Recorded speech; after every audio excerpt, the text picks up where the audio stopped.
Story time audio ബുക്സിലേക്ക് എല്ലാവർക്കും സ്വാഗതം. ജോയ്സി എഴുതിയ കാണാത്ത തീരങ്ങൾ. എന്താണ് സംഭവിക്കാൻ പോകുന്നത് എന്ന ആശങ്കയോടെ കിഷോർ രണ്ടുപേരെയും മാറി മാറി നോക്കി. അടുത്ത ക്ഷണം സന്ദീപ് പ്രത്യേകിച്ചൊന്നും സംഭവിക്കാത്തതുപോലെ നടന്നു നീങ്ങി. അല്ലിമയിൽ നിന്ന് കണ്ണെടുത്ത് ഒരു ചമ്മലോടെ കിഷോറും നടന്നു. തിരിഞ്ഞു നോക്കരുത്, സന്ദീപ് സ്വരം താഴ്ത്തി ഓർമ്മിപ്പിച്ചു. എന്തു വട്ടാണിത്? കിഷോർ ചോദിച്ചു. ആ പെണ്ണ് ഒന്നും മിണ്ടിയില്ലല്ലോ. സന്തുവേട്ടൻ പ്ലിങ്. അങ്ങനെയൊന്നുമില്ല, പോടാ. ഒരു നാണക്കേട് തോന്നുന്നില്ലേ? ഇല്ലെന്ന്. ഞാൻ അവളുടെ റിയാക്ഷന് വേണ്ടി വെയിറ്റ് ചെയ്തില്ലല്ലോ. ഛേ, എന്നാലും ആ പെണ്ണെന്ത് വിചാരിച്ചു കാണും? ഇവൻ ഏതവനാടാ എന്ന് വിചാരിച്ചു കാണും.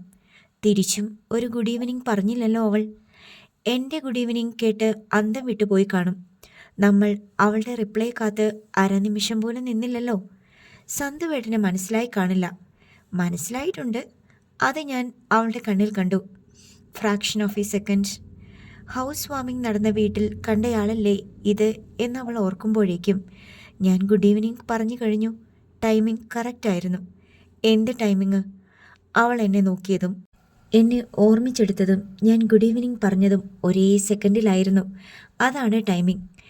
എൻ്റെ സന്തുവേട്ടാ, ഞാൻ തോറ്റു. ഇതൊക്കെ ഉള്ളതാണോ അതോ ചുമ്മാ തള്ളുവാണോ? ആർക്കറിയാം. സന്ദീപ് മറുപടി പറയാതെ ചിരിച്ചതേയുള്ളൂ.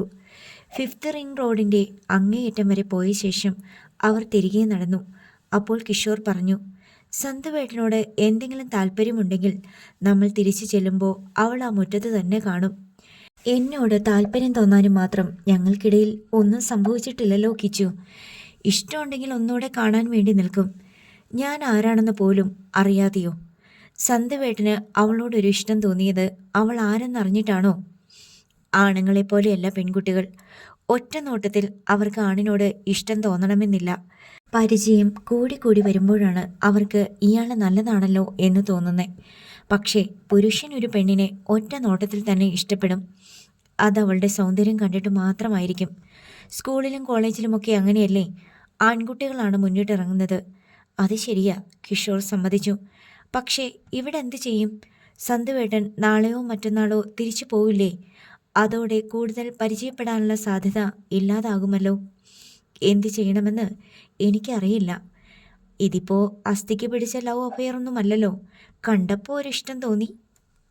വീട്ടിലാണെങ്കിൽ ഭയങ്കര നിർബന്ധം, ഞാൻ ഉടനെ കല്യാണം കഴിക്കണമെന്ന്. അച്ഛനും അമ്മയും സ്വൈര്യം തരണില്ല. ഇപ്പോൾ തന്നെ എത്ര കല്യാണാലോചനയായി, ഒന്നും അങ്ങോട്ട് ശരിയാകുന്നില്ല. സന്തുവേട്ടന് മനസ്സിൽ പിടിക്കാത്തത് കൊണ്ടാണ് ഓരോ കല്യാണാലോചനയും മാറിപ്പോകുന്നതെന്ന് നന്ദന അമ്മോട് പറയുന്നത് കേട്ടു. അതും ശരിയാ, സന്ദീപ് സമ്മതിച്ചു. നമ്മൾ റോഡിലിറങ്ങി നിന്ന ഇഷ്ടം പോലെയുണ്ട് സുന്ദരിമാർ. സിനിമയിലോട്ട് നോക്കിയാലും സുന്ദരിമാരേയുള്ളൂ. പക്ഷേ കല്യാണം ആലോചിച്ച് ചെല്ലുമ്പോൾ അതുപോലത്തെ ഒരെണ്ണത്തിനെ കണി കാണാൻ കിട്ടില്ല. പെണ്ണ് കാണലിന് പോയി അവർ തരുന്ന ചായയും ബിസ്ക്കറ്റും കഴിച്ചിട്ട് നോ പറയുന്ന ഏർപ്പാട് ഭയങ്കര ബോറായതുകൊണ്ടാണ് ഞാൻ അതിന് പോകാത്തത്. ഇപ്പോൾ ഫോട്ടോഗ്രാഫ്സും ബയോഡേറ്റയും കണ്ടിട്ട് വേണമെന്നോ വയ്ക്കാൻ എളുപ്പമാണല്ലോ. എന്നിട്ടും ഫോട്ടോയിൽ കണ്ട് തരക്കേടില്ലെന്ന് തോന്നിയിട്ട് പലയിടത്തും പോയി ചമ്മി തിരിച്ചു പോരേണ്ടി വന്നിട്ടുണ്ട്. ഇപ്പോൾ ഫോട്ടോഷോപ്പിനേക്കാൾ കിടിലൻ ആപ്പൊക്കെ ഉണ്ടല്ലോ, ആരെ വേണമെങ്കിലും സുന്ദരനും സുന്ദരിയുമാക്കി മാറ്റാൻ. സന്ധ്യവേട്ടാ, ഞാനൊരു ഐഡിയ പറയട്ടെ, നമുക്കിത് വീട്ടിൽ അവതരിപ്പിച്ചാലോ? അതത്ര വലിയ ഐഡിയയൊന്നുമല്ല. ഞാൻ ആൻറ്റിയോട് പറയണമെന്ന് തീരുമാനിച്ച കാര്യമാ. ഓ, അത്ര വരെയൊക്കെ ആലോചിച്ചോ? നീ പിന്നെ എന്നാ വിചാരിച്ചേ, എനിക്ക് പ്രേമിക്കാനാണെന്നോ? സന്ദീപ് കളിയാക്കി. അവർക്ക് താല്പര്യമില്ലെങ്കിലോ? ഇല്ലെങ്കിൽ ഞാനിതങ്ങ് മറക്കും. അതല്ലേ ആദ്യമേ പറഞ്ഞത്, അസ്ഥിക്ക് പിടിച്ച പ്രേമമൊന്നുമല്ലല്ലോ എന്ന്. അവർ തിരികെ അല്ലിമ്മയുടെ വീടിന് സമീപമെത്തി. മുറ്റത്ത് ആരും ഉണ്ടായിരുന്നില്ല. ഗേറ്റിൻ്റെ വലിയ പാളി അടഞ്ഞു കിടന്നു. നെഗറ്റീവ് റിസൾട്ടാണല്ലോ സന്തുവേട്ടാ. എന്ത് നെഗറ്റീവ്? ആള് പോയി കളഞ്ഞു. നമ്മൾ തിരിച്ചു വരുന്നത് വരെ വെയിറ്റ് ചെയ്തില്ല. എൻ്റെ കിച്ചു, അവൾക്ക് ഞാൻ ആരാ? വെറും ഒരു വഴിപോക്കൻ. ഞാൻ കല്യാണം കഴിച്ചവനാണോ അല്ലയോ എന്ന് അവൾക്കറിയില്ല. ഞാൻ പോക്കിരിയാണോ നല്ലവനാണോ എന്ന് അവൾക്കറിയില്ല. എനിക്ക് വിദ്യാഭ്യാസമുണ്ടോ ജോലിയുണ്ടോ എന്നറിയില്ല. ഞാൻ ഏത് ദേശക്കാരനാണെന്നറിയില്ല. എന്നെ അവൾ കാത്തു നിൽക്കുമോ? വെറുതെ വിഡ്ഢിതം പറയല്ലേ. അപ്പോൾ ഞാൻ ഈ വിഷയം വിട്ടു. രണ്ടുപേരും മിണ്ടാതെ നടന്നു. പക്ഷേ രാത്രി ഭക്ഷണത്തിനിരിക്കെ ഗോപിക ഈ വിഷയം സുധാകരൻ നായരോടും വൈഷ്ണവിയോടും സൂചിപ്പിച്ചു. സന്തുവേട്ടന് ഇന്നലെ ഇവിടെ വന്നിട്ട് പോയ ഒരു പെണ്ണിനെ ഇഷ്ടപ്പെട്ട ലക്ഷണം കാണുന്നുണ്ട്. ഒന്ന് മുറുകെ പിടിച്ചു നോക്കിയാലോ? സുധാകരൻ നായരും വൈഷ്ണവിയും സന്ദീപിനോട് സംഗതി സത്യമാണോ എന്ന് തിരക്കി. ഒരു താല്പര്യം തോന്നിയെന്ന് സന്ദീപ് തുറന്നു പറഞ്ഞു. അല്യമ്മയാണ് പെൺകുട്ടി എന്നറിഞ്ഞപ്പോൾ അവരുടെ വീട്ടുകാരുമായി സംസാരിച്ചു നോക്കാം എന്നായി സുധാകരൻ നായർ. അങ്കിളെ, ഇപ്പോൾ വേണ്ട, ഞാൻ ഒന്നുകൂടെ കാണട്ടെ, സന്ദീപ് പറഞ്ഞു. ഇനി കാണാൻ എന്തിരിക്കുന്നു? ഗോപിക ചോദിച്ചു. ഇന്നലെ കണ്ടില്ലേ? അകത്തു നിന്നും അടുത്തു വന്നും കണ്ടു, സംസാരിച്ചു, ഫോട്ടോയും വീഡിയോയും കണ്ടു. ഇന്ന് രാവിലെയും വൈകുന്നേരവും കണ്ടു. പോരെ? ഒരു ദിവസം കൂടി വെയിറ്റ് ചെയ്യണം, എന്നിട്ട് ഞാൻ പറയാം, സന്ദീപ് പറഞ്ഞു. എനിക്ക് ആ ഫാമിലിയെ അത്ര പരിചയമൊന്നുമില്ല. 5th ക്രോസിലെ ഒരയൽക്കാരൻ എന്ന നിലയിലേ അറിയൂ. അവരുടെ കുടുംബസ്ഥിതിയും കുലവും മഹിമയും തൊഴിലുമെല്ലാം ഇനി ആരോടെങ്കിലും ചോദിച്ചറിയണം. ഏതായാലും നമ്മളത്ര മോശക്കാരല്ലല്ലോ, സുധാകരൻ നായർ നല്ല ആത്മവിശ്വാസത്തോടെ പറഞ്ഞു. നടക്കേണ്ടതാണെങ്കിൽ നടക്കും, ഇല്ലെങ്കിൽ വിട്ടേക്കണം. ഞാനിവിടുന്ന് പോയി കഴിഞ്ഞിട്ട് മതി അങ്കിളെ അവരോട് സംസാരിക്കുന്നതൊക്കെ. നമ്മൾ പ്രപ്പോസലുമായി ചെല്ലുമ്പോൾ അവർ റിജക്റ്റ് ചെയ്താൽ പിന്നെ എനിക്ക് ഫേസ് ചെയ്യാൻ പറ്റില്ല. നാണക്കേടല്ലേ? സന്ദീപ് ചെറിയ ചമ്മലോടെ പറഞ്ഞു. നാണക്കേടെന്താ? കല്യാണം ആലോചിക്കുന്നതൊക്കെ നാട്ടു നടപ്പല്ലേ? ഇതുപോലെ ഒരു വീട്ടിലല്ലേ അവരും താമസിക്കുന്നത്, അല്ലാതെ അംബാനിയുടെ മാതിരി വലിയ ബംഗ്ലാവിലൊന്നുമല്ലല്ലോ, വൈഷ്ണവി പറഞ്ഞു. രാത്രി ഉറങ്ങുന്നതിന് മുമ്പ് സന്ദീപ് കിഷോറിൻ്റെ അടുത്ത് ചെന്ന ഒരു നിർദ്ദേശം വെച്ചു. നമുക്ക് രാവിലെ എണീറ്റ് നടക്കാൻ പോകാം. വട്ടായോ? അതെന്താ? നടക്കാൻ പോകുന്നത് അതിൻ്റെ ലക്ഷണമാണോ ഡേ? രാവിലെ മോർണിംഗ് വോക്ക്, വൈകുന്നേരം ഈവനിങ് വോക്ക്, ഉച്ചയ്ക്ക് ഒരു നൂൺ വോക്ക് കൂടി നടത്തിയാലോ? നിനക്കിതൊക്കെ തമാശയായിരിക്കും. എനിക്ക് ഈ വർഷം പെണ്ണ് കെട്ടിയേ തീരൂ. അച്ഛനൊരു പ്രപ്പോസൽ കൊണ്ടുവച്ചിട്ടുണ്ട് എൻ്റെ മുന്നിൽ. ചേച്ചിയുടെ വക വേറൊരെണ്ണം. ഞാൻ ഫൈറ്റ് ചെയ്തിട്ടാ ഒന്നിനും വഴങ്ങാതെ പിടിച്ചു നിൽക്കുന്നേ. ഇത് ശരിയായി വന്നാൽ ഞാൻ അങ്ങ് സമ്മതിക്കും. ഓക്കെ, രാവിലെ എത്ര മണിക്കാ? 5:30. ഓക്കെ. അപ്പോഴാണോ അവൾ നടക്കാൻ ഇറങ്ങുന്നേ? അവളോ? കുറച്ച് റെസ്പെക്റ്റോടെ സംസാരിക്കടോ. നിന്റെ ചേട്ടൻ്റെ സ്ഥാനത്തല്ലേ ഞാൻ. ഓ, 2 or 3 വയസ്സ് അത്ര വലിയ വ്യത്യാസമൊന്നുമല്ല. അത് പോട്ടെ, രാവിലെ നടക്കാൻ പോകുന്നത് കൊണ്ട് എന്താ ഉദ്ദേശിക്കുന്നേ?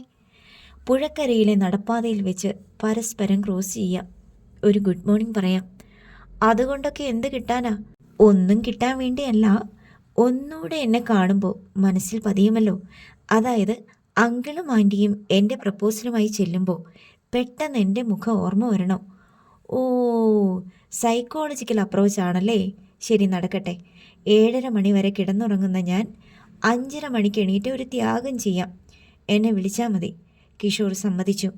രണ്ടുപേരും ഗുഡ് നൈറ്റ് പറഞ്ഞ് ഉറങ്ങാൻ കിടന്നു. വെളുപ്പിന് 5:30 മണിക്ക് ഉണരാൻ പാകത്തിൽ മൊബൈൽ ഫോണിൽ അലാം വെച്ചിട്ടാണ് സന്ദീപ് ഉറങ്ങിയത്. ആരോ സ്വപ്നത്തിൽ വിളിച്ചുണർത്തിയതുപോലെ സന്ദീപ് വെളുപ്പാൻ കാലത്ത് ഉണർന്നു. അലാം ശബ്ദിക്കാൻ ഇനിയും 5 മിനിറ്റ് ബാക്കിയുണ്ടായിരുന്നു. സന്ദീപിന് അത്ഭുതം തോന്നി. എന്തൊരു ആകാംക്ഷയാണ്, എന്തുമാത്രം പ്രതീക്ഷയാണ് അബോധ മനസ്സിന്. സന്ദീപ് ചെന്ന് കിഷോറിനെ വിളിച്ചുണർത്തി. കുറേ കുലുക്കി വിളികൾക്കും ഞരങ്ങലുകൾക്കും ശേഷം അവൻ ഉണർന്നു. രണ്ടുപേരും 6 മണിയോടെ നടക്കാൻ റെഡിയായി ഇറങ്ങി. വീതിയുള്ള നടപ്പാതയിൽ പ്രഭാത സവാരിക്കാർ നടപ്പു തുടങ്ങിയിരുന്നു. അവരുടെ ഇടയിലേക്ക് സന്ദീപും കിഷോറും അണിചേർന്നു. കടമ്പ്രയാറിന് മീതെ അവിടെ ആവി പറക്കുന്ന പോലെ പുകമഞ്ഞ് പാറിക്കിടന്നു. പുഴ ഒഴുക്കില്ലാതെ ഓളമില്ലാതെ പായലും ആമ്പലും ഇടകലർന്നു കിടന്നു. ആദ്യ റൗണ്ട് നടത്തത്തിനിടയിൽ എവിടെയും അല്ലിമയെയോ അവളുടെ അച്ഛനെയോ സഹോദരനെയോ കാണാൻ കഴിഞ്ഞില്ല. ഇന്ന് അവരില്ലെന്ന് തോന്നുന്നു സന്തുവേട്ട, പണി പാളിയല്ലോ. കിഷോർ അല്പം പരിഹാസത്തിൽ ചിരിച്ചു. 3ാമത്തെ റൗണ്ട് തുടങ്ങിയപ്പോൾ അല്ലിമയും അവളുടെ അച്ഛനും ഗേറ്റ് കടന്ന് 5ാം നമ്പർ ക്രോസ് റോഡിലേക്ക് ഇറങ്ങുന്നത് കണ്ടു. സന്ദീപ് കിഷോറിൻ്റെ കൈത്തണ്ടയിൽ പിടിച്ച് നടപ്പ് നിർത്തി. വാ, തിരിച്ചു നടക്കാം. നമ്മൾ അങ്ങേയറ്റം വരെ പോയില്ലല്ലോ. കിഷോർ വിസ്മയം പൂണ്ടു. പറയുന്നത് കേൾക്ക്, വാ. സന്ദീപ് പെട്ടെന്ന് കിഷോറിനെയും കൂട്ടി പുഴയോരത്തേക്ക് തിരിച്ചു നടന്നു. എന്താ കാര്യം? കിഷോർ ചോദിച്ചു. ഇപ്പോൾ അവർ 3 പേരും ഒന്നിച്ച ഒരു റൗണ്ട് കഴിയുമ്പോൾ അവൾ കുറച്ച് പുറകിലാകും. അപ്പോൾ നമുക്ക് ക്രോസ് ചെയ്യാം. ഇപ്പോൾ ക്രോസ് ചെയ്താൽ എന്താ കുഴപ്പം? ആരോട് ഗുഡ് മോർണിംഗ് പറയും ഞാൻ? 3 പേരും ഒപ്പമുള്ളപ്പോൾ അവളുടെ അച്ഛനോടല്ലേ പറയാൻ പറ്റൂ. അതല്ലേ മര്യാദ. ഇതൊക്കെ നേരത്തെ ആലോചിച്ചു വെച്ചിരിക്കുന്നതാണോ അതോ പെട്ടെന്ന് തോന്നുന്നതാണോ? കിഷോർ വിസ്മയത്തോടെ സന്ദീപിനെ നോക്കി. എടാ, ഇതൊക്കെ പ്രായോഗിക ബുദ്ധിയാ. ആവശ്യമുള്ളപ്പോൾ താനേ തോന്നും. നടക്കുന്നതിനിടയിൽ കിഷോർ പിന്നിലേക്കൊന്ന് പാളി നോക്കി. അച്ഛനും മകളും സഹോദരനും ഏതാണ്ട് 50 വര പിന്നിലായി നടന്നു വരുന്നുണ്ട്. 2 റൗണ്ട് നടപ്പ് കൂടി കഴിഞ്ഞപ്പോൾ അല്ലിമ പിന്നിലായി. അച്ഛനും സഹോദരനും മുന്നോട്ട് പോയി. പുഴക്കരയിൽ മരങ്ങൾ കൂടി നിൽക്കുന്ന ഭാഗം കഴിഞ്ഞപ്പോൾ സന്ദീപ് പറഞ്ഞു, ഇനി തിരിച്ചു നടക്കാം. കിഷോറും സന്ദീപും തിരിച്ചു നടക്കാൻ തുടങ്ങി. ഇപ്പോൾ എതിരെ നടന്നു വരുന്ന അല്ലിമയെയും സഹോദരനെയും അച്ഛനെയും വ്യക്തമായി കാണാം. നീ അവളുടെ അച്ഛനോട് ഗുഡ് മോർണിംഗ് പറയണം, സന്ദീപ് നിർദ്ദേശിച്ചു. അതെന്തിനാ? വേണം. അവളുടെ ബ്രദറിനോടോ? അവനെ നമുക്ക് ഇഗ്നോർ ചെയ്യാൻ തൽക്കാലം. അല്ലിമയുടെ അച്ഛൻ രാജഗോപാൽ നേരെ മുന്നിലെത്തിയപ്പോൾ കിഷോർ അയാളെ നോക്കി മന്ദഹസിച്ചു. Good morning uncle. മോർണിംഗ്. കിഷോറിനെ നോക്കി മന്ദഹസിച്ചിട്ട് അയാൾ കടന്നുപോയി. പുറകെ വന്ന വിശാഖ് കിഷോറിനെ കണ്ട് പുഞ്ചിരിയോടെ കടന്നുപോയി. 15 അടിയോളം പിന്നിലായിരുന്നു അല്ലിമ. കിഷോർ മനഃപൂർവ്വം ഒരു ചുവട് പിന്നിൽ നിന്നു. അല്ലിമയിൽ തന്നെ നോട്ടമുറപ്പിച്ചുകൊണ്ടാണ് സന്ദീപ് മുന്നോട്ട് നീങ്ങിയത്. തന്നെ അവൾ നോക്കുന്ന നിമിഷത്തിനായി അവൻ കാത്തു. അവളുടെ നോട്ടം വീണതും അവൻ കൈത്തലം ഉയർത്തി ഗുഡ് മോർണിംഗ് പറഞ്ഞു. നേരിയൊരാശ്ചര്യം അവളുടെ കണ്ണുകളിൽ തെളിഞ്ഞു. ഗുഡ് മോർണിംഗ്, അല്ലിമ പ്രതിവചിച്ചു. അതിൽ കൂടുതലൊന്നും പ്രതീക്ഷിക്കുന്നില്ലെന്ന മട്ടിൽ സന്ദീപ് നടന്നുപോയി. അല്ലിമ കിഷോറിനെ നോക്കി മന്ദഹസിച്ചു. നടക്കാനിറങ്ങിയതാ, കിഷോർ അവളോട് പറഞ്ഞു. അല്ലിമ തലയാട്ടിയിട്ട് കടന്നുപോയി. കിഷോർ വേഗം സന്ദീപിൻ്റെ ഒപ്പം എത്തി. സക്സസ്, കിഷോർ മന്ത്രിച്ചു. എന്ത് സക്സസ്? അവൾ റിയാക്ട് ചെയ്തു. ഞാൻ കണ്ടില്ലല്ലോ. നടക്കാനിറങ്ങിയതാണെന്ന് ഞാൻ പറഞ്ഞപ്പോൾ എൻ്റെ അടുത്ത് തലയാട്ടി. നിങ്ങൾ അയൽക്കാരല്ലേ, ആ പരിചയം കൊണ്ടായിരിക്കും. സന്തുവേട്ടൻ മോർണിംഗ് പറഞ്ഞപ്പോഴോ പ്രത്യേകിച്ചൊരു റിയാക്ഷനും ഉണ്ടായില്ല. പക്ഷേ കണ്ണിൽ ഇന്നലത്തെ ഓർമ്മയുണ്ടായിരുന്നു. അതെങ്ങനെ 6 സെക്കൻഡ് കൊണ്ട് തിരിച്ചറിയും? അതാണ് ബോഡി ലാംഗ്വേജ്. വീടിൻ്റെ മുന്നിലെത്തിയപ്പോൾ സന്ദീപ് നടപ്പ് നിർത്തി. മതിയോ?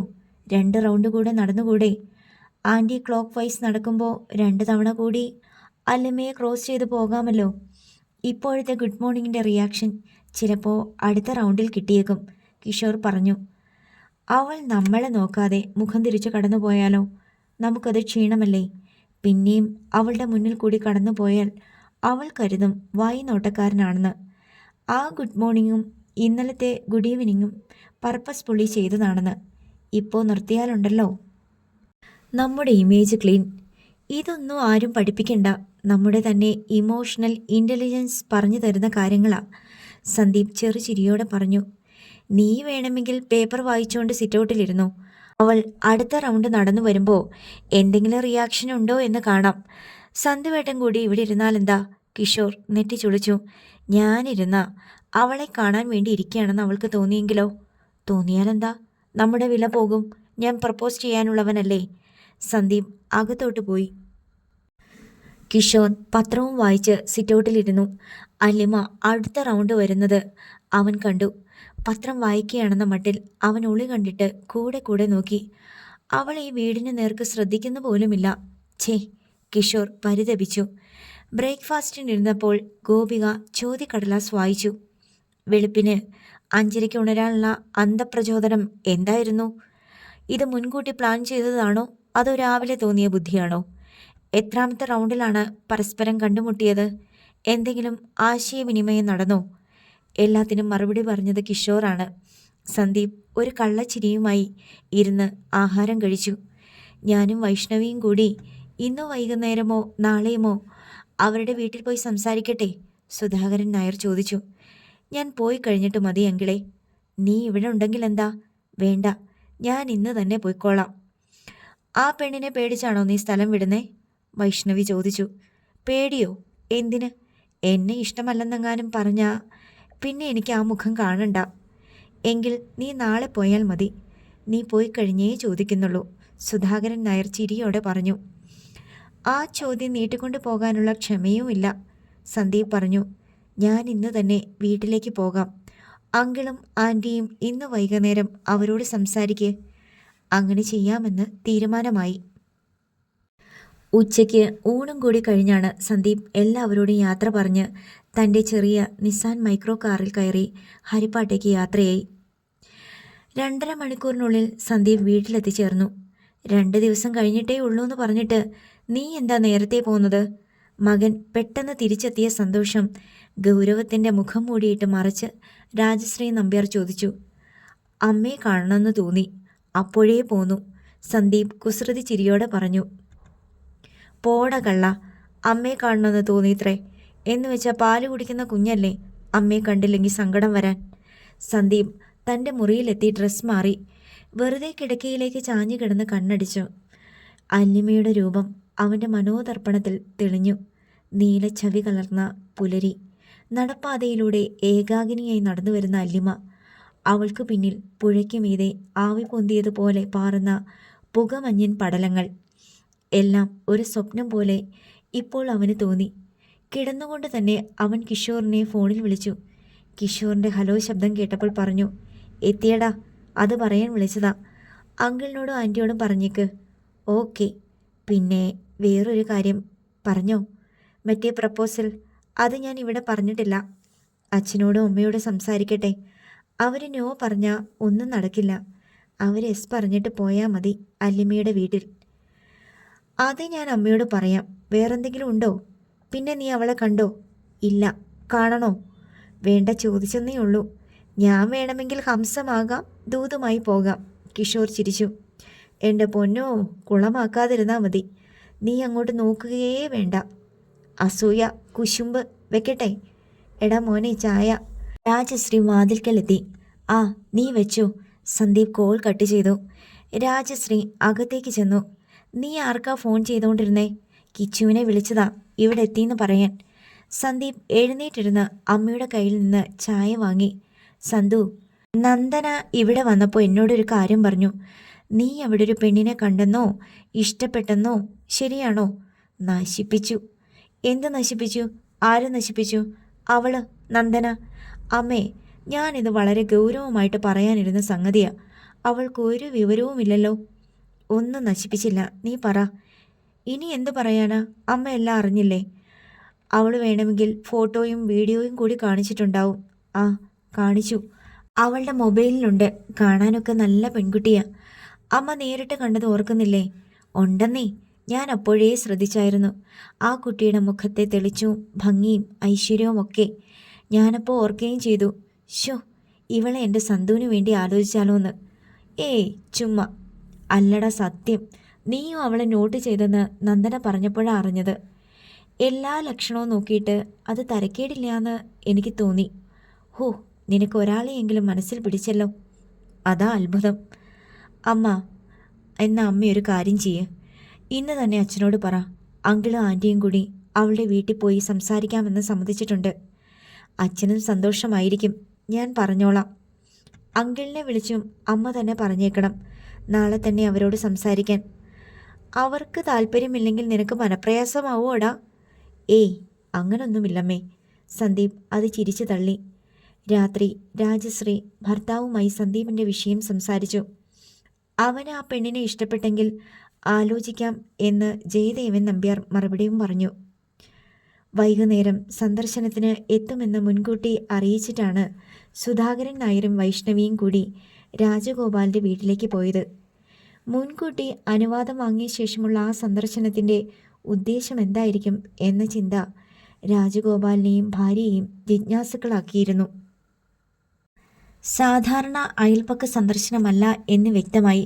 കാരണം ഗൃഹപ്രവേശം ക്ഷണിക്കാൻ വന്നപ്പോൾ പ്രഥമ സന്ദർശനവും പരിചയപ്പെടലുകളും കഴിഞ്ഞതായിരുന്നു. സുധാകരൻ നായരെയും വൈഷ്ണവിയെയും രാജഗോപാലും ഭാര്യയും കൂടി സ്വീകരിച്ചിരുത്തി. ശ്രീലക്ഷ്മി അവർക്ക് ചായ നൽകി സൽക്കരിച്ചു. അല്ലിമയും വിശാഖും വിന്ധാരയും അവരെ കണ്ട് പുഞ്ചിരി കൈമാറിയ ശേഷം രംഗം വിട്ടുപോയി. ഞങ്ങൾ വന്ന കാര്യം പറഞ്ഞോട്ടെ, വേറൊന്നും വിചാരിക്കരുത്, സുധാകരൻ നായർ തുടങ്ങി വെച്ചു. ഞങ്ങൾ എന്ത് വിചാരിക്കാൻ? പറഞ്ഞോളൂ. രാജഗോപാൽ ആശ്ചര്യത്തോടെ രണ്ടുപേരെയും മാറി മാറി നോക്കി. അപ്പോയിൻമെൻ്റ് ഒക്കെ എടുത്തിട്ട് വരണമെങ്കിൽ എന്തെങ്കിലും കാര്യം കാണുമല്ലോ. സത്യം പറഞ്ഞാൽ ഞങ്ങളൊരു കല്യാണാലോചനയുമായിട്ട് വന്നതാ, സുധാകരൻ നായർ അല്പം മടിയോടെ പറഞ്ഞു. ആർക്ക്? ആരുടെ കല്യാണാലോചന? രാജഗോപാലും ശ്രീലക്ഷ്മിയും അമ്പരപ്പിൽ പരസ്പരം നോക്കി. എൻ്റെ പെങ്ങളുടെ മകൻ. ഹൗസ് വാമിങ്ങിൻ്റെ അന്ന് നിങ്ങൾ കണ്ടിട്ടുണ്ടാവും. എൻ്റെ മോൻ കിച്ചുവിൻ്റെ കൂടെ ഉണ്ടായിരുന്നു. അയാളും കൂടി ഒപ്പം നിന്ന് സഹായിച്ചിട്ടാണ് വീടും ഫർണിച്ചറും എല്ലാം ഒന്ന് ചിട്ടപ്പെടുത്തിയത്. ഉവ്, ഞാൻ ഓർക്കുന്നുണ്ട്. കഴിഞ്ഞൊരു ദിവസം മോർണിംഗ് വാക്കിന് കണ്ടിരുന്നു. ആ ശരിയാ, ഒരു ദിവസം കിച്ചുവിൻ്റെ കൂടെ നടക്കാൻ പോയിട്ടുണ്ടായിരുന്നു. ഹരിപ്പാടാണ് വീട്. ജോലി പത്രപ്രവർത്തനം. ആർട്ടിസ്റ്റും കൂടിയാണ്. ഇപ്പോൾ സീനിയർ സബ് എഡിറ്റർ ഗ്രേഡ്. ഓ വെരി ഗുഡ്. അയാളുടെ കല്യാണമായോ? ആ ചോദ്യത്തിന് മുൻപിൽ സുധാകരൻ നായർ ഒന്ന് പതറി. അയാൾ ഭാര്യയെ നോക്കി. പിന്നെ വൈഷ്ണവിയാണ് സംസാരിച്ചത്.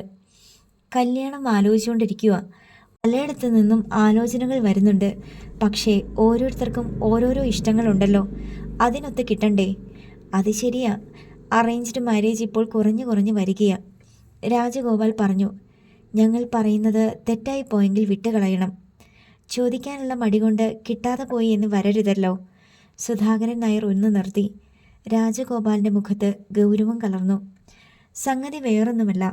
സന്ദീപിന് ഇവിടുത്തെ കുട്ടിയെ കണ്ടപ്പോൾ താല്പര്യമായി. അല്ലിമ എന്നോ മറ്റോ അല്ലേ അവളുടെ പേര്? സുധാകരൻ നായർ ചോദിച്ചു. തുടർന്നുണ്ടായ മൗനത്തിൻ്റെയും പരസ്പരമുള്ള നോട്ടങ്ങളുടെയും ആഴം അളക്കാനാവാത്തതായിരുന്നു. പ്രതീക്ഷയ്ക്കത്തുള്ള മറുപടിയല്ല കിട്ടാൻ പോകുന്നതെന്ന് വൈഷ്ണവിക്ക് പെട്ടെന്ന് മനസ്സിലായി. രാജഗോപാലും ഭാര്യയും അവരുടെ മകളുടെ വിവാഹക്കാര്യം ആലോചിച്ചിട്ട് പോലുമില്ലെന്ന് അവരുടെ ആശ്ചര്യത്തിൽ നിന്ന് തന്നെ വ്യക്തമായിരുന്നു. ഞങ്ങൾ പ്രപ്പോസ് ചെയ്തെന്നേ ഉള്ളൂ. ഉടനെ നടത്താൻ വേണ്ടിയൊന്നുമല്ല. ഒന്നറിഞ്ഞിരിക്കാമെന്ന് കരുതി. സുധാകരൻ നായർ വിഷയം ഒന്ന് ലഘൂകരിക്കാൻ ശ്രമിച്ചു. അവളുടെ വിവാഹക്കാര്യം ഞങ്ങൾ അവൾക്ക് തന്നെ വിട്ടുകൊടുത്തിരിക്കുകയാണ്. അവൾക്കിഷ്ടമുള്ളപ്പോൾ ഇഷ്ടപ്പെട്ട ആളിനെ കല്യാണം കഴിച്ചോട്ടെ, രാജഗോപാൽ പറഞ്ഞു. ഇതാണ് ഞങ്ങളുടെ നയം. ഒരുപക്ഷേ സന്ദീപിനെ നിങ്ങളുടെ മോൾക്ക് ഇഷ്ടപ്പെട്ടെങ്കിലോ? അവൾ വളരെ അംബീഷ്യസ് ആണ്. അവളുടെ പഠനം ഒന്നുമായിട്ടില്ലെന്നാ അവൾ പറയുന്നേ. ഇപ്പോൾ PG ചെയ്തുകൊണ്ടിരിക്കുന്നു. അത് കഴിയുമ്പോൾ എൻട്രൻസ് കോച്ചിങ്ങിന് പോകണമെന്ന് പറയുന്നു. IPS ആണ് അവളുടെ ടാർഗറ്റ്. ഇതിനിടയ്ക്ക് പെട്ടെന്നൊരു കല്യാണാലോചനയ്ക്ക് അവൾ സമ്മതിക്കുമെന്ന് തോന്നുന്നില്ല. ഞങ്ങൾ സംസാരിച്ച് നോക്കാം. ഇപ്പോൾ വേണമെന്നില്ല. പിന്നെ എപ്പോഴെങ്കിലും അല്ലിമയ്ക്ക് തിരക്കില്ലാത്ത ഒരു സമയം നോക്കി പറഞ്ഞാൽ മതി. അങ്ങനെ ചെയ്യാം. അവന് കണ്ടപ്പോൾ ഒരിഷ്ടം തോന്നി. അതുകൊണ്ട് മാത്രമാ കേട്ടോ വന്ന് ചോദിക്കാൻ ഞങ്ങൾക്കൊരു ചമ്മലുണ്ടായിരുന്നു. പിന്നെ അവന് വേണ്ടിയാണല്ലോ എന്ന് ഓർത്തപ്പോൾ. അതിലെന്താ കുഴപ്പം? അങ്ങനെയൊക്കെയല്ലേ പല കല്യാണങ്ങളും നടക്കുന്നത്, രാജഗോപാൽ അനുഭാവത്തോടെ പറഞ്ഞു. കുട്ടിയോട് സംസാരിച്ചിട്ട് പിന്നീട് അറിയിച്ചാൽ മതി. നമ്മൾ എന്നും കാണുന്നവരല്ലേ. ഞങ്ങൾ ഇറങ്ങട്ടെ. സുധാകരൻ നായർ എഴുന്നേറ്റു. ശരി, എന്നാ അങ്ങനെ ആയിക്കോട്ടെ. രാജഗോപാലും ശ്രീലക്ഷ്മിയും അവരെ ഗേറ്റ് വരെ അനുഗമിച്ചു. തിരിച്ച് വീട്ടിലെത്തിയപ്പോൾ വൈഷ്ണവി ഭർത്താവിനോട് പറഞ്ഞു. നമ്മൾ ചോദിക്കണ്ടായിരുന്നു. ഇത് നടക്കുന്ന ലക്ഷണമൊന്നുമില്ല. പെൺകുട്ടിയോട് സംസാരിക്കട്ടെ എന്നല്ലേ പറഞ്ഞത്? അവരായിട്ട് താല്പര്യക്കുറവൊന്നും കാണിച്ചില്ലല്ലോ. നമ്മളത് പറഞ്ഞപ്പോൾ അവരുടെ മുഖം ശ്രദ്ധിച്ചായിരുന്നോ? അവരമ്പരന്ന് പോയി. സത്യമാ അവർ പറഞ്ഞത്. ആ കുട്ടിയുടെ കല്യാണത്തെപ്പറ്റി അവരാലോചിച്ചിട്ട് പോലുമില്ല. ഇനി ആലോചിക്കാമല്ലോ. എന്തോ നമ്മൾ ഇത്തിരി ചെറുതായ പോലെ തോന്നുന്നു. അത്ര ദുരഭിമാനമൊന്നും വേണ്ട. ഗോപികയും കിഷോറും അവരെ സമീപിച്ച് മറുപക്ഷ പ്രതികരണം എന്തായിരുന്നെന്ന് ആകാംക്ഷയോടെ തിരക്കി. അത് നടക്കില്ല മക്കളെ, വൈഷ്ണവി നിസ്സംശയം പറഞ്ഞു.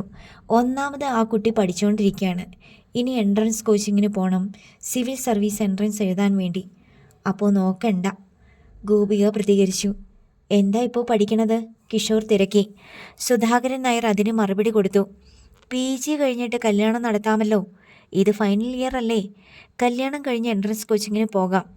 പ്രിലിമിനറി എഴുതി കിട്ടിയാലല്ലേ സിവിൽ സർവീസിന് ചേരാൻ പറ്റൂ. അതൊക്കെ വിദൂര സാധ്യതകളാണ്. ഇനി കിട്ടിയെന്നിരിക്കട്ടെ, അപ്പോൾ ട്രെയിനിങ്ങിന് പോകണം.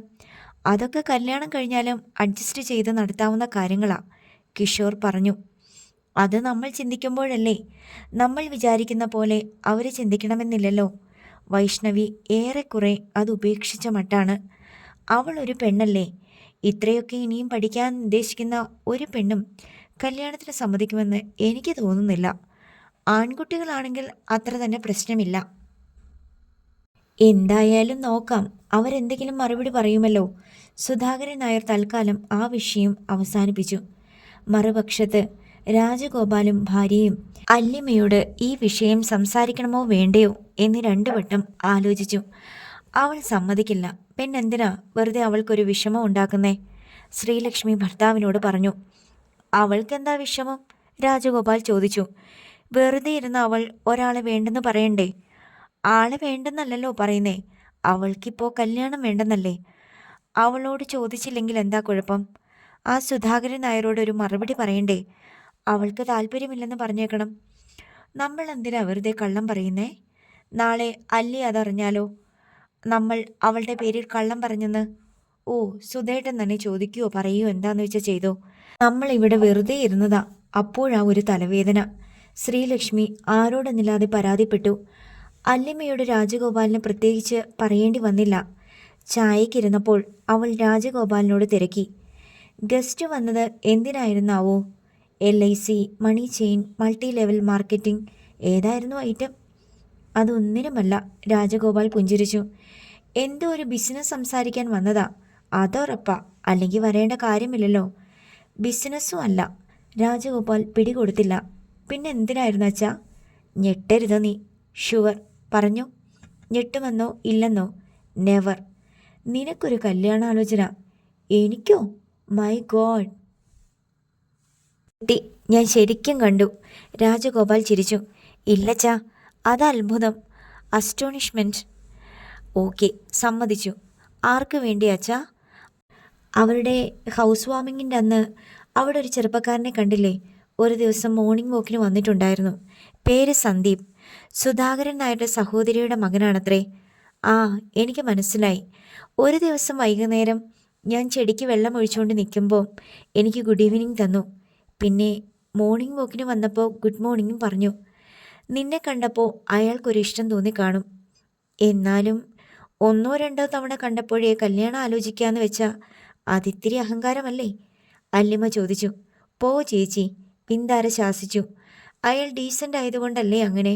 വേറെ ശല്യത്തിനൊന്നും വന്നില്ലല്ലോ. കണ്ടു, ഇഷ്ടപ്പെട്ടു, ഉടൻ തന്നെ വീട്ടുകാരെ അറിയിച്ചു, കല്യാണം ആലോചിച്ചു. അങ്ങനല്ലേ വേണ്ടത്? അതൊക്കെ ശരിയാ. എന്നാൽ എനിക്കെന്തോ ഒരു പന്തികേട് തോന്നുന്നു. നിനക്ക് താല്പര്യമില്ലെങ്കിൽ ഇല്ലെന്ന് പറഞ്ഞേക്കാം, രാജഗോപാൽ പറഞ്ഞു.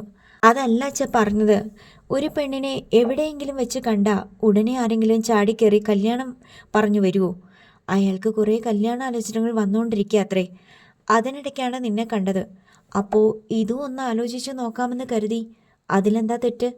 ഓ, അങ്ങനെ നോക്കുമ്പം ശരിയാ. അല്ലിമ തർക്കത്തിന് നിൽക്കാതെ കീഴടങ്ങി. എന്ന് വെച്ചാൽ കല്യാണത്തിന് നിനക്ക് സമ്മതമാണെന്നോ? ശ്രീലക്ഷ്മി ചോദിച്ചു. എന്താ അമ്മയെ പറയണേ? അതാണോ ഞാൻ പറഞ്ഞത്? നിന്നോട് ചോദിച്ചിട്ട് മറുപടി പറയാമെന്ന് ഏറ്റിട്ടുണ്ട് അച്ഛൻ. എന്തിനാ എന്നോട് ചോദിക്കുന്നേ? അപ്പം തന്നെ മറുപടി പറഞ്ഞുകൂടായിരുന്നു അച്ഛന്? എന്ത് മറുപടി? എൻ്റെ മോള് പഠിക്കുകയാണ്, കല്യാണത്തിൻ്റെ വിഷയം അവളുടെ തലയ്ക്കകത്ത് ഇന്നേ വരെ കയറിയിട്ടില്ലാന്ന് ഞാൻ അപ്പോഴേ പറഞ്ഞതാ. ശ്രീലക്ഷ്മി പരിഹസിച്ചു. അപ്പോൾ അച്ഛന് നിർബന്ധം മോളോട് ചോദിക്കാതെ മോളുടെ ഇഷ്ടം എന്താണെന്ന് നമ്മൾ പറയണത് ശരിയല്ലെന്ന്. അതച്ഛൻ പറഞ്ഞത് കറക്റ്റ്. വിന്താര അച്ഛനെ പിന്താങ്ങി. നീ പെട്ടെന്നൊരു മറുപടി പറയണമെന്നില്ല. നിനക്ക് ആവശ്യമുള്ളത്രയും സമയമെടുത്തോ. രാജഗോപാൽ അല്ലിമയ്ക്ക് ഒരിളവ് അനുവദിക്കും പോലെ പറഞ്ഞു. അതെന്താ അച്ഛാ, ഞാൻ ഉടനെ തന്നെ ഈ വീട്ടിൽ നിന്ന് പോണോ? അച്ഛനമ്മമാരുടെ ഭാരം തീർക്കേണ്ട സമയമായോ? അല്ലിമ പരിഭവിച്ചു. എടി മോളെ, അതല്ല പറഞ്ഞത്. നീ 2 ദിവസം കഴിഞ്ഞോ 2 ആഴ്ച കഴിഞ്ഞോ മറുപടി പറഞ്ഞാലും കുഴപ്പമില്ലെന്നാ. നമുക്കാർക്കും ഇക്കാര്യത്തിൽ ഒരു ധൃതിയുമില്ലല്ലോ. മറുപടി പറയാനും തിടുക്കപ്പെടണ്ട. അതിലൊരു സംഗതി ഒളിഞ്ഞു കിടപ്പുണ്ടല്ലോ അച്ഛാ. നല്ലപോലെ ആലോചിച്ചിട്ട് നിനക്കിത് നല്ലതാണെന്ന് തോന്നിയ മോളെ നടത്തിത്തരുന്ന കാര്യം ഞങ്ങൾ ഏറ്റുന്ന്. ചേച്ചി എന്തിനാ എഴുതാപ്പുറം വായിക്കുന്നേ? ബിന്ദാര ചൊടിച്ചു. വേണ്ടെങ്കിൽ വേണ്ടെന്ന് പറഞ്ഞാൽ പോരെ? ശരി, വേണ്ട, പ്രശ്നം തീർന്നല്ലോ. ഈ കല്യാണാലോചന എന്നല്ല, ഏത് വലിയ സുൽത്താൻ്റെ മകൻ വന്നാലും എനിക്കിപ്പോൾ കല്യാണം വേണ്ട. വിഷയം അവസാനിച്ചു. രാജഗോപാൽ ചായ കുടിച്ച് എഴുന്നേറ്റു. അത്രയേ ഉള്ളൂ കാര്യം. ശ്രീലക്ഷ്മി മകളുടെ പക്ഷം പിടിച്ചു. പക്ഷേ അല്ലി ചേച്ചിക്ക് വേണമെങ്കിൽ ഒന്ന് ആലോചിക്കാമായിരുന്നു, വിന്ദാര പറഞ്ഞു. എന്തിന്? അല്ലിമ നെറ്റി ചൊളിച്ചു. ചേച്ചി, ഇങ്ങോട്ട് വന്ന പ്രപ്പോസലല്ലേ, നമ്മളെ ആഗ്രഹിച്ചു വന്നതല്ലേ. ഒന്നും ആലോചിക്കാണ്ട് അതങ്ങ് തട്ടിക്കളഞ്ഞ പിന്നീട് അതുപോലെ ഒന്നും ഒത്തു വന്നില്ലെങ്കിലോ? പോടി അവിടുന്ന്. അയാളെ ആ വീട്ടിൽ വെച്ച് കണ്ടത് ഞാൻ ഓർക്കുന്നുണ്ട്. ഹാൻസം ഗൈ. നമ്മുടെ പൃഥ്വിരാജിൻ്റെയൊക്കെ വകയിൽ ഒരനിയനായിട്ട് വരും. പൃഥ്വിരാജിൻ്റെ റിലേറ്റീവോ? ശ്രീലക്ഷ്മി കണ്ണുമിഴിച്ചു. കാഴ്ചയ്ക്ക് അത്രേ ഉദ്ദേശിച്ചുള്ളൂ. എന്നാ നീ കെട്ടിക്കോ, അല്ലിമ്മ പറഞ്ഞു. ഞാനാണെങ്കിൽ ഇത്ര പെട്ടെന്ന് നോ പറയില്ല. എല്ലാം ഒന്ന് അന്വേഷിച്ച് മോസ്റ്റ് ഡിസൈറബിൾ ആണെന്ന് കണ്ട ഗ്രീൻ സിഗ്നൽ കൊടുത്തേനെ. ചാൻസ് നിനക്ക് വിട്ടു തന്നിരിക്കുന്നു. ഞാൻ നിൽക്കുന്നത് നോക്കണ്ട, വഴിയൊഴിഞ്ഞു തന്നേക്കാം. വേണ്ട, ഒരുപാട് ഔദാര്യമൊന്നും കാണിക്കല്ലേ. വലിയ ആളാണെന്ന വിചാരം. നീയല്ലേടി അവളുടെ മെക്കിട്ട് കയറാൻ ചെന്നത്? ശ്രീലക്ഷ്മി വിന്ദാരയെ ശാസിച്ചു. അമ്മ എപ്പോഴും ചേച്ചിയുടെ സൈഡ് തന്നെ നിന്നോളണം കേട്ടോ. എന്നെയും വിശാഖേട്ടനെയും റോഡിൽ നിന്ന് പെറുക്കിയെടുത്തതാണല്ലോ. വിന്ദാര പരിഭവിച്ചു. എന്നും അവൾക്കുള്ള പരാതിയാണത്. അച്ഛനും അമ്മയ്ക്കും അല്ലിമയോടാണ് സ്നേഹം കൂടുതൽ. ആ പരാതിയുടെ കൂടെ ഒരു മുള്ളും കൂടി വെച്ചിട്ടുണ്ട്. ഞങ്ങളെ രണ്ടുപേരെയും കാണാൻ ചേച്ചിയുടെ അത്ര ഭംഗി പോരാ, അതാണ് കാരണം. സംഗതി ഏറെക്കുറെ ശരിയുമാണ്. അല്ലിമയുടെ അത്ര നിറമോ ഭംഗിയോ മറ്റു രണ്ടുപേർക്കുമില്ല. കല്യാണാലോചന വേണ്ടെന്ന് പറഞ്ഞെങ്കിലും അല്ലിമ തനിച്ചിരുന്നപ്പോൾ സന്ദീപനെപ്പറ്റി ഓർത്തു. അയാളുടെ രൂപവും നോട്ടവും നടപ്പും തന്നെ കണ്ടപ്പോൾ അഭിവാദ്യം ചെയ്തതും എല്ലാം അവൾ ഓർമ്മയിൽ റിവൈൻഡ് ചെയ്ത് കണ്ടു. ഹൗസ് വാമിംഗ് നടന്ന വീട്ടിൽ വെച്ച് കണ്ടതിന് ശേഷമുണ്ടായ കണ്ടുമുട്ടലുകൾ യാദൃശ്ചികമായി സംഭവിച്ചതല്ല എന്ന് ഇപ്പോൾ അവൾക്ക് മനസ്സിലായി. തന്നെ കാണാനോ സംസാരിക്കാനോ വേണ്ടി അയാൾ സൃഷ്ടിച്ചെടുത്ത അവസരങ്ങളായിരുന്നു അത്.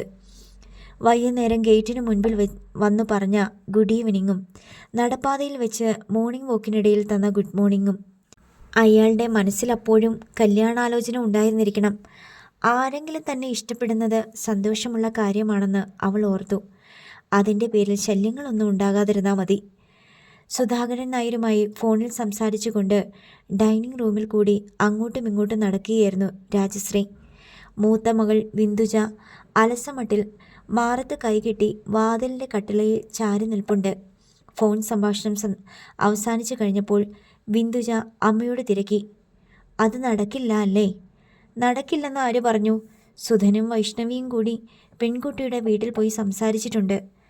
അവരെ എസ് പറഞ്ഞില്ലല്ലോ, നോയും പറഞ്ഞില്ല. അമ്മ ആൻറ്റിയുമായി സംസാരിക്കുന്നത് കേട്ടിട്ട് എനിക്ക് തോന്നിയത് വലിയ പ്രതീക്ഷയൊന്നും വേണ്ടെന്നാ. ആർക്കാ വലിയ പ്രതീക്ഷ? ശെടാ, അവനവിടെ ഒരു പെണ്ണിനെ കണ്ടിട്ട് കൗതുകം തോന്നി കല്യാണം ആലോചിക്കാൻ പറഞ്ഞേൽപ്പിച്ചു എന്നല്ലേ ഉള്ളൂ. നടക്കില്ലെങ്കിൽ വേണ്ട, അത്ര തന്നെ. കക്ഷത്തിലിരിക്കുന്നത് വില വയ്ക്കാതെ ഉത്തരത്തിലിരിക്കുന്നത് എടുക്കാൻ പോയാലുള്ള അനുഭവം എന്തായിരിക്കുമെന്ന് അറിയാലോ. ബിന്ദുജ മുന്നറിയിപ്പ് എന്നവണ്ണം പറഞ്ഞു. എന്താടി കക്ഷത്തിലിരിക്കുന്ന വിലവെടുപ്പുള്ള സാധനം? കാർത്തിക കുട്ടിയുടെ കാര്യം ഞാൻ ഇവിടെ എത്ര തവണ പറഞ്ഞു. അവൾക്ക് എന്താ കുറവ്? കോളേജ് ബ്യൂട്ടി ആയിരുന്നു അവൾ, അറിയോ? അക്കാദമിക് ക്വാളിഫിക്കേഷൻ ഇല്ലേ? പിന്നെ സ്ത്രീധനം ഇവിടെ എത്ര ചോദിക്കുന്നതെന്ന് വെച്ചാൽ അത്രയും തരും. സന്തു അവളെ കല്യാണം കഴിച്ച വിനയേട്ടൻ്റെ വീട്ടുകാരുടെ മുന്നിൽ എൻ്റെ നിലയും വിലയും ഇപ്പോഴുള്ളതിൻ്റെ 10 ഇരട്ടിയാ. ആ വിവരം അറിയൂ അമ്മയ്ക്ക്? അവരിങ്ങോട്ട് വെച്ച പ്രപ്പോസലല്ലേ അമ്മേ? സന്തുവിനെ ഇഷ്ടപ്പെടണ്ടേ കാർത്തികയെ? അവർ തമ്മിൽ മിക്കപ്പോഴും കാണാറുണ്ട്, ഫോണിലൊക്കെ സംസാരിക്കാറുണ്ട്. പക്ഷേ കല്യാണക്കാര്യം സൂചിപ്പിച്ചപ്പോൾ അവൻ എന്തോ ഒരു സമ്മതക്കുറവ് പോലെയാ. രാജശ്രീ പറഞ്ഞു. അവളുടെ കുറ്റം എന്താന്ന് പറയട്ടെ? വിനയേട്ടൻ്റെ അനിയത്തിയായി പോയെന്നുള്ളതാണോ? അതോ മറ്റെന്തെങ്കിലും ഇഷ്ടക്കേടുണ്ടോ? നിന്നെ ആ വീട്ടിലോട്ട് കല്യാണം കഴിപ്പിച്ച് വിട്ടില്ലേ? അത്രയും മതി. അങ്ങോട്ടും ഇങ്ങോട്ടും ഒരുപാട് കൂട്ടിക്കെട്ടലുകൾ വേണ്ടെന്നാ അവൻ പറയണേ. എന്താ കൂട്ടിക്കെട്ടിയാൽ? മാറ്റ കല്യാണങ്ങൾ പോലും നടക്കുന്നില്ലേ? ഇതങ്ങനെയല്ലല്ലോ. ആ, നീ അവനോട് തന്നെ ചോദിക്കേ. സ്വന്തം വീട്ടിൽ ഒരു ഹ്രസ്വ സന്ദർശനത്തിന് വന്നതാണ് ബിന്ദുജ. ഇനിയിപ്പോൾ ഏതായാലും ഈ പുതിയ കേസിനൊരു തീരുമാനം ഉണ്ടാകട്ടെ, എന്നിട്ട് മതി. ഇതിനിടയിൽ കിഷോറും സന്ദീപും തമ്മിൽ ഫോൺ സംഭാഷണം നടക്കുന്നുണ്ടായിരുന്നു. കിഷോർ നൽകിയ വിവരണങ്ങൾ കേട്ട ശേഷം സന്ദീപ് പറഞ്ഞു. അവർ നോ പറഞ്ഞോ എന്ന് മാത്രം അറിഞ്ഞാൽ മതി എനിക്ക്. നോ പറഞ്ഞില്ല, പക്ഷേ അവരൊട്ടും പ്രതീക്ഷിക്കാത്ത സംഭവമായതുകൊണ്ട് ഒരു ഞെട്ടലുണ്ടായെന്ന് അമ്മ പറയുന്നു. ഒരു മാരേജ് പ്രപ്പോസൽ കേട്ട് ആരെങ്കിലും ഞെട്ടുമോ? അവരെക്സ്പെക്റ്റ് ചെയ്യാത്തത് കൊണ്ട് ഒരാശ്ചര്യം തോന്നിക്കാണും. ലോകത്ത് നടക്കാത്ത കാര്യമൊന്നുമല്ലല്ലോ ഒരു പെണ്ണിനെ കല്യാണം ആലോചിച്ച് ചെല്ലുന്നത്. ആവോ, അവർ ആ പെണ്ണിൻ്റെ കല്യാണ കാര്യത്തെപ്പറ്റി ചിന്തിച്ചിട്ട് പോലുമില്ലാത്രേ, കിഷോർ പറഞ്ഞു. എന്തായാലും അല്ലിമയോട് ചോദിക്കട്ടെ എന്ന് പറഞ്ഞല്ലോ. അവർ ചോദിക്കുമ്പോൾ അവൾക്ക് എന്നെ ഓർമ്മ വരും. അവൾക്ക് എന്നെപ്പറ്റി മതിപ്പ് തോന്നിക്കൂടുന്നില്ലല്ലോ. അമ്മ പറയുന്നത് അവൾ നോ പറയുമെന്ന് തന്നെയാ. കാരണം പഠിച്ചുകൊണ്ടിരിക്കുന്ന കുട്ടിയല്ലേ. സിവിൽ സർവീസും കൂടി ട്രൈ ചെയ്യാൻ പോന്നു. അതിനിടയ്ക്ക് ഇത് നടക്കുമോ? എനിക്ക് തോന്നുന്നില്ല. സന്ദീപിൻ്റെ പ്രതീക്ഷ മങ്ങി. ഏതായാലും നമുക്ക് വെയിറ്റ് ചെയ്യാം. ഒരു 5% പോസിബിലിറ്റിയേ ഉള്ളൂ. വേറെ നോക്കുന്നത് നിർത്തണ്ട, കിഷോർ ഉപദേശിച്ചു. സന്ദീപ് പക്ഷേ സാധ്യതകളെ പെരുപ്പിച്ച് കാണാനാണ് ഇഷ്ടപ്പെട്ടത്. ഒരു മനമാറ്റം ആർക്കും ഉണ്ടാകാം. തീവ്രമായി ആഗ്രഹിച്ചാൽ ലഭിക്കുമെന്ന് വിശ്വസിക്കാനായിരുന്നു അവനിഷ്ടം. 3 ദിവസത്തിന് ശേഷം വൈഷ്ണവി രാജശ്രീയെ ഫോണിൽ വിളിച്ചു പറഞ്ഞു, ചേച്ചി, അത് നടക്കില്ല. ആ പെൺകുട്ടിയുടെ പഠിത്തം തീർന്നിട്ടില്ലെന്ന് ആദ്യമേ പറഞ്ഞിരുന്നല്ലോ. അവളുടെ മനസ്സിലൊരു പ്ലാനുണ്ട്. അതൊന്നും സാധിക്കാതെ വെറുതെ കല്യാണം കഴിച്ച് ജീവിക്കുന്നതിലൊന്നും അവൾക്ക് താല്പര്യമില്ല. വേണ്ടെന്ന് അവൾ പറഞ്ഞോ? താല്പര്യമില്ലാന്നറിയിച്ചല്ലോ. ഇനി എന്താ വേണ്ടത്? നാണക്കേടായിപ്പോയി അല്ലേ? അവിടെ എന്താ നാണക്കേട്? അവരുടെ വീട്ടിൽ പോയി പെണ്ണ് ചോദിച്ചാൽ ഞാനും സുധേട്ടനുമല്ലേ നാണം കെട്ടത്? അങ്ങനൊന്നും വിചാരിക്കണ്ടടി. ഒരു കല്യാണം ആലോചിച്ചു, നടന്നില്ല, അത്രയേ ഉള്ളൂ. ചിലപ്പോൾ ആ പെണ്ണ് ഒരു അഹങ്കാരിയായിരിക്കും അല്ലേ? അറിഞ്ഞൂടാ. ആണെങ്കിലും അല്ലെങ്കിലും നമുക്കെന്താ? അവൾ പഠിച്ച് IAS IPS ഒക്കെ എടുത്തിട്ട് ഏതെങ്കിലും കളക്ടറെ കല്യാണം കഴിക്കട്ടെ. സന്തുവിന് ഇതൊരു നിരാശയാകും. അവനെന്താ കൊച്ചുകുട്ടിയാ? ആഗ്രഹിക്കുന്നതെന്തും കിട്ടുമെന്ന് വിചാരിക്കാൻ. ഇത് പോയാൽ ഇതിനേക്കാളും നല്ലത് വരുമെന്ന് വിചാരിക്കണം. അല്ല പിന്നെ. രാജശ്രീക്ക് പക്ഷേ നേരിയ വല്ലായ്മ തോന്നാതിരുന്നില്ല. തൻ്റെ മകൻ ഒരു പെൺകുട്ടിയെ കണ്ട് ഇഷ്ടപ്പെട്ട് മാന്യമായി കല്യാണം ആലോചിച്ചിട്ട് അത് നടക്കാതെ പോകുമല്ലോ. തീർച്ചയായും ഒരു ഇച്ഛാഭംഗം സന്ദീപിനും ഉണ്ടാകുമെന്ന് രാജശ്രീ ഊഹിച്ചു. അതിനാൽ കരുതലോടെയാണ് അവർ ഇക്കാര്യം മകനെ അറിയിച്ചത്. നീ പറഞ്ഞ പെൺകുട്ടിക്ക് ഉടനെയൊന്നും കല്യാണം കഴിക്കാൻ ഉദ്ദേശമില്ലെന്നാ വൈഷ്ണവി പറഞ്ഞത്. നീ അത് വിട്ടേക്ക്. നമുക്ക് വേറെ നല്ല പെൺകുട്ടി വരും. ഇത് പറയാൻ അമ്മ എന്തിനാ പരുങ്ങുന്നേ? ആ കുട്ടിക്ക് സമ്മതമല്ലാന്ന് നേരിട്ട് പറഞ്ഞാൽ പോലും നമ്മൾ വിഷമിക്കേണ്ട കാര്യമില്ലല്ലോ. അവൾക്ക് അവളുടേതായ സ്വാതന്ത്ര്യമുണ്ട്, സ്വന്തമായ ഇഷ്ടങ്ങളുണ്ട്. നമ്മളത് അംഗീകരിക്കണ്ടേ? മനപ്രയാസമൊന്നുമില്ലേടാ. അതിപ്പോൾ പെട്ടെന്ന് മറന്നു കളയാവുന്നതല്ലേ ഉള്ളൂ. നമുക്ക് വിന്ദുജയുടെ രാജശ്രീ അർദ്ധോക്തിയിൽ നടത്തി. കാർത്തികയുടെ കാര്യമല്ലേ? അത് വേണ്ടമ്മേ. അമ്മ ഒരു കാര്യം ഓർക്കണം. വേണ്ടാന്ന് ഒരിക്കൽ തോന്നിയ സംഗതിയുമായിട്ട് പിന്നീട് എത്ര ശ്രമിച്ചാലും ഇണങ്ങാൻ എനിക്ക് വലിയ ബുദ്ധിമുട്ടാ. ശരി, നിന്റെ ഇഷ്ടം.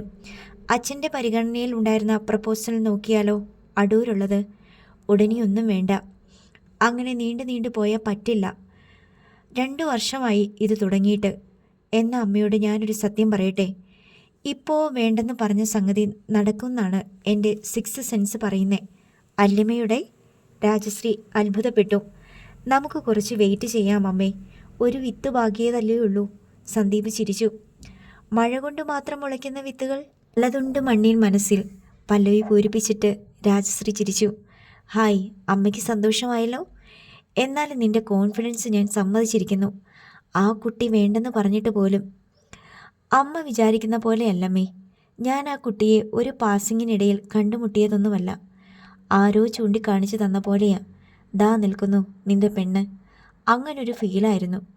അത് ശരിയാണോന്ന് നോക്കണ്ടേ? പിന്നെ അവൾ നോ പറഞ്ഞത്. അങ്ങനത്തെ അനേകം നോകൾ പിന്നീട് എസ്കളായി മാറിയിട്ടുണ്ട്. അതുകൊണ്ടാണ് നമുക്ക് കുറച്ച് വെയിറ്റ് ചെയ്യാമെന്ന് പറഞ്ഞത്. വേറെ ആരോടും പറയണ്ട, അവർ കളിയാക്കും. ശരി, ഇത് നമ്മൾ മാത്രം അറിഞ്ഞാൽ മതി. എൻ്റെ 6th സെൻസും എക്സ്പെക്റ്റേഷനും. ഓക്കെ, നിന്റെ വട്ടിന് ഞാനും കൂട്ട്. രാജശ്രീ ചിരിച്ചു. അടുത്ത ഭാഗം നാളെ.